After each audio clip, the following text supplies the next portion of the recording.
Wild by F.A. Starhawk. Chapter 4. The following day, Shin's lessons began. It had been difficult to keep him sitting still, despite Sena's constant attempts to keep him in place. In fact, Sena got the feeling that after repeating the phrases so much when Shin started shifting about or his attention began to wander, that he was actually beginning to understand the meaning of sit still and pay attention. Understanding didn't help when he seemed unwilling to cooperate, though, and Sena couldn't really prove that Shin knew what he was talking about anyways. Takami and Sakuraba had been very understanding about everything, though, and Takami had even allowed them to take multiple breaks to help with Shin's restless nature. But even after the chances to walk around and stretch his muscles out, he still didn't seem very willing to try and learn, his attention always drifting to focus on something else, namely Sena. I'm sorry that he doesn't seem very interested. I'm sure once he gets into the swing of things, he'll pay more attention, Sena found himself saying on Shin's behalf. It's alright, we expected something like this to happen anyways, Takami replied with a kind smile. Besides, I already have an idea on how to improve my lesson plans. Sena blinked up at the young man curiously. You knew this was going to happen? He asked with no small amount of wonder in his voice, for the moment not noticing the almost jealous stare Shin seemed to be sending Takami's way. Well, in a way, Shin is able to communicate through body language. Since that's been the way he's always expressed himself, he probably doesn't understand or feel the need to communicate the way humans normally do. Right, Sakuraba? Huh? Oh, right. Sakuraba agreed with a flush as he pulled his attention away from Shin's curious mannerisms. He doesn't want to learn, but he'll repeat things when I say them. Takami's smile widened. And that point brings me to the improvements to be made in my lesson plan. As you've clearly noticed, Shin is attached to you. I believe he likes the idea of trying to communicate with you, but he doesn't necessarily care about anyone else, which is why I'm going to need your help. My help? Sena replied incredulously, not entirely sure what he could possibly do to help. You're going to help me teach young Seijuro here.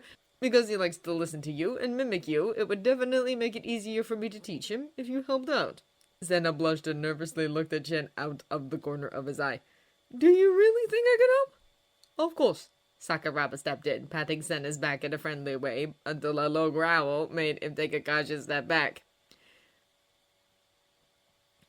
You see, he must want to be able to communicate with you, and he must be frustrated that you can't seem to understand him sometimes, so you'd be the only reason he wants to be able to speak and understand in the first place. Once he figures out that, by learning what Takami teaches him, he'll be able to communicate with you, we figure he'll start concentrating more. During Sakuraba's mini-speech, Shin had impatiently moved to Sena's side and began tugging on his arm in an attempt to steal his attention away from the older males, something that Takami noticed with a smile. How about we stop for now and start with a clean slate tomorrow? I'm not sure how much longer his attention span will hold out. Alright, I'll make sure Seijuro's interest is at its peak for tomorrow, Sena promised gallantly before taking Shin's hand and leading him out of the room. Maybe we can get a head start if I try teaching you more words. No more body parts, though. Maybe this time I'll try and teach you things inside the house, he excitedly continued as he dragged a quite willing Shin up the stairs towards their room.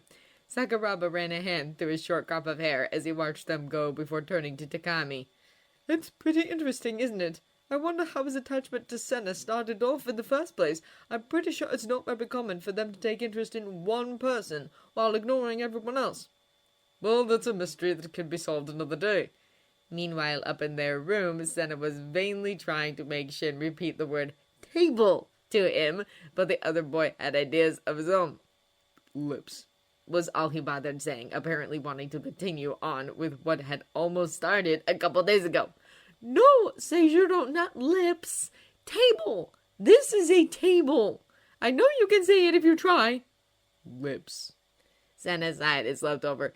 He's got such a one-track mind, doesn't he? Needless to say, all of his other attempts fell through, and it wasn't long before he decided to give it a rest. But I must be on the right track because Seijuro knows what he's saying when he refers to my lips. He's just completely uninterested in anything else. He really hoped Shin's interest in his lips would somehow dissipate during the night, though, because it would be mortifyingly embarrassing if he were trying to help Takami teach, and all Shin bothered to say was lips. That would probably bring up some rather unwanted questions.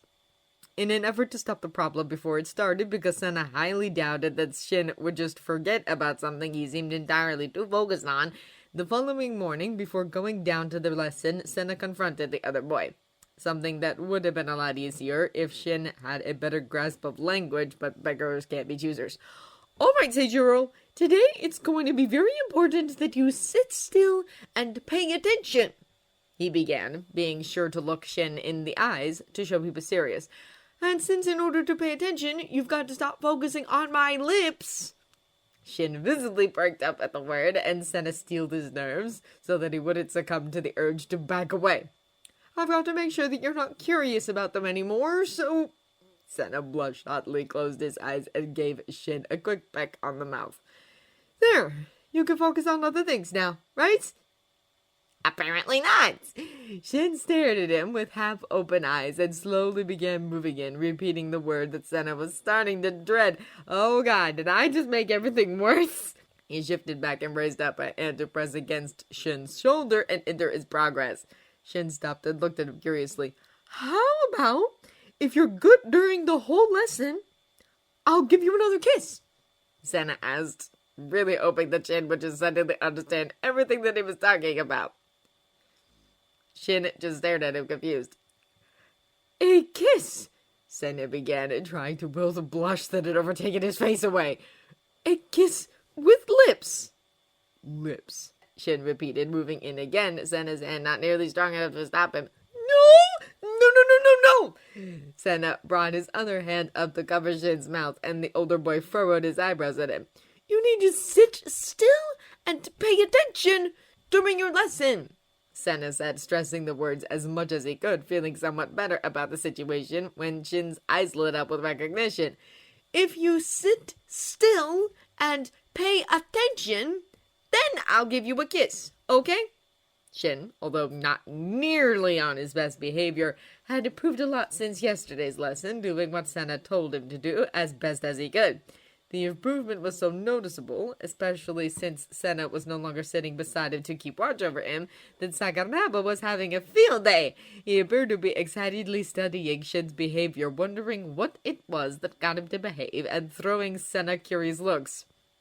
You can wonder as much as you want, sir, but I'm not telling. Sena shuffled through the flip cards Takami had given him. Each one had an object that they couldn't exactly bring into the room to show Shin realistically drawn onto its surface. Here's a good one. He held the card out in front of himself. Remember, Sena, don't just say the word you want him to repeat, but also describe what it does, Takami told him, and Sena nodded determinedly. Seijuro, this is a river, and rivers flow. Can you say river for me? River! The first half of the day passed by in a similar fashion, and after lunch, Takami took over to see if Shin would be willing to pay attention to him. Shin, after Sena repeated to him that he needed to sit still and pay attention, thankfully did as he was told, although he didn't seem as eager to please. As the lesson drew to an end, Takami piled up all the cards they had used during the day and presented them one by one in front of Shin, tapping at the picture until Shin said something. It's to test his memory, Takami had explained while piling the cards together, to see if his brain processes and collects the information, or if he just forgets it soon after. I'll start off with the ones we showed him during the second half of our lesson, which should be fairly easier for him to remember. Then we'll move on and see if he can remember any of the ones from the first part. Sena was fairly certain Shin would do well, but not to this extent. Shin got every one right from Takami's part of the lesson, as expected, but then he went on to get all of the words right from Sena's part, too. Sena had never seen Sakuraba look so excited before, which was saying a lot considering how excited the young man became just by looking at Shin. Well, I'll have to go through them again tomorrow morning, but if his results then are anything like they are now, his memory is going to make a lot of things easier. Now then, class dismissed, he said jokingly. Thank you for your hard work, sir, Sena said as he took Shin's hand and made his way out of the room. Shin, apparently realizing that he no longer had to sit still and pay attention, quickly reverted back to his normal mindset. Thankfully, Sena had been dashing up the stairs at full speed and had locked Shin and himself up inside the room before Shin could even think of uttering the dreaded L word. And even as he began to say it in the privacy of their room, Sena found himself covering Shin's mouth with his hand. I know what you're going to say, so you don't need to say it. I promised you a kiss, and a kiss is what you'll get. Shin cocked his head to the side curiously and pulled Sena's hand away from his mouth. Kiss. Yes, a kiss. You kiss with your lips, Sena replied, figuring if he was going to do this anyway, he may as well try and make it a learning experience.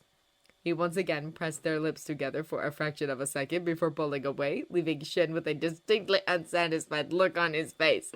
Now, don't give me that look. You'd feel strange about this too if you knew how, strange it is. Shen's expression didn't change, and Sena ran a hand through his hair with a sigh. And once you learn to speak properly, you'd better not tell the lady of the house about this, or she'll have my cuts for garters. Sena trailed off, another thought beginning to circulate in his mind. And once you can speak, you can tell me all about how you grew up. I've been curious about you since I first heard about you, I've been asking unanswered questions about you for years. And you can tell me what it was like growing up with a mother bear. Bear? Shin suddenly repeated, and Sena flinched a bit in surprise. It was strange. He usually had to repeat a word several times for Shin to say it. Yes, because you grew up with a mother bear, right? Sena asked cautiously, worriedly becoming aware that Shin was tensing up as though he associated the word bear with sinister actions and intentions. In an effort to calm him down, Sena awkwardly pulled the older boy into a hug and began to soothingly run his hands up and down his back. It's okay, Seijuro, it's okay. You don't have to worry about anything. I'm here with you. Sena whispered lowly as he imitated the way his mother would calm him down when he was younger. But Shin's obvious acknowledgement and dislike of the word bear worried him, since he was fairly certain Shin hadn't picked the word up during his short stay at the house. And even if he did overhear some gossiping servants mention the word once or twice, surely it wouldn't have given him a reason to react the way he did. Sena's embrace became a little tighter as he thought over the situation. He didn't know too much about bears, but he was fairly certain that they lived for a couple of decades at least. When Shin had taken him into the forest, he hadn't seen any bears, and he certainly hadn't seen Shin's mother bear. The hunters who used to always talk about him, the boy who was raised by bears, how could they believe in something like that without much evidence? They claimed they'd just caught glimpses of him, but what if they set up bear traps that caught his mother, or... Sena's thoughts trailed off as Shin began to relax in his embrace. Don't worry, Seijuro. I'll always be here for you as long as you need me, even if your mother doesn't like me very much.